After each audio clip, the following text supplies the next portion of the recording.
இன்றைக்கி ரொம்பவே ஹெல்த்தியான பிரண்டை துவையல் எப்படி பண்ணுறது பார்க்கலாம். அதுக்கு 1 கப்பு பிரண்டை, 1/2 கப்பு தேங்காய், 3 டேபிள் ஸ்பூன் உளுந்த பருப்பு, 4 காஞ்ச மிளகாய், நெல்லிக்காய் சைஸ்க்கு புளி, ஒரு கைப்பிடி அளவு கருவேப்பிலை, கொஞ்சம் காயப்பொடி. ஒரு கடாயில் நல்லெண்ணெய் சேர்த்து உளுந்த பருப்பு, காஞ்ச மிளகாய் ரெண்டையும் சேர்த்து நல்லா வறுத்துக்கலாம். உளுந்த பருப்பு நல்லா பொன்னிறமாக வறுத்து எடுத்துக்குவோம். வறுத்து எடுத்ததுக்கப்புறம் அதை தனியாக ஆற வச்சுக்கலாம். இப்போ அதே கடாயில் 1 கப்பு பிரண்டையை அதில் சேர்த்து நல்லா வதக்கிடுவோம். பிரண்டையோட கலர் மாறணும். கலர் மாறினதுக்கப்புறமா நெல்லிக்காய் சைஸ்க்கு புளி சேர்த்துக்கலாம். பிரண்டை துவையல் அரைக்கும் போது கொஞ்சம் புளி அதிகமாக தான் சேர்க்கணும், இல்லைன்னா நாக்கு ஊறுற மாதிரி இருக்கும்.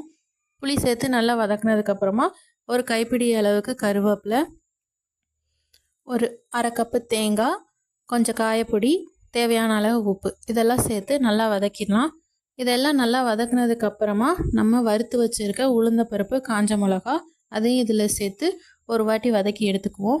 இப்போ அதை ஒரு பிளேட்டில் வச்சு நல்லா ஆறுனதுக்கப்புறமா மிக்சி ஜாரில் போட்டு தண்ணி கம்மியாக சேர்த்து துவையல் மாதிரி அரைச்சி எடுத்துக்கலாம்.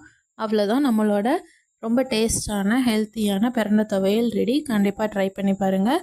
வீடியோ பிடிச்சிருந்தால் லைக் பண்ணுங்கள், ஷேர் பண்ணுங்கள், சப்ஸ்கிரைப் பண்ணுங்கள், கமெண்ட் பண்ணுங்கள்.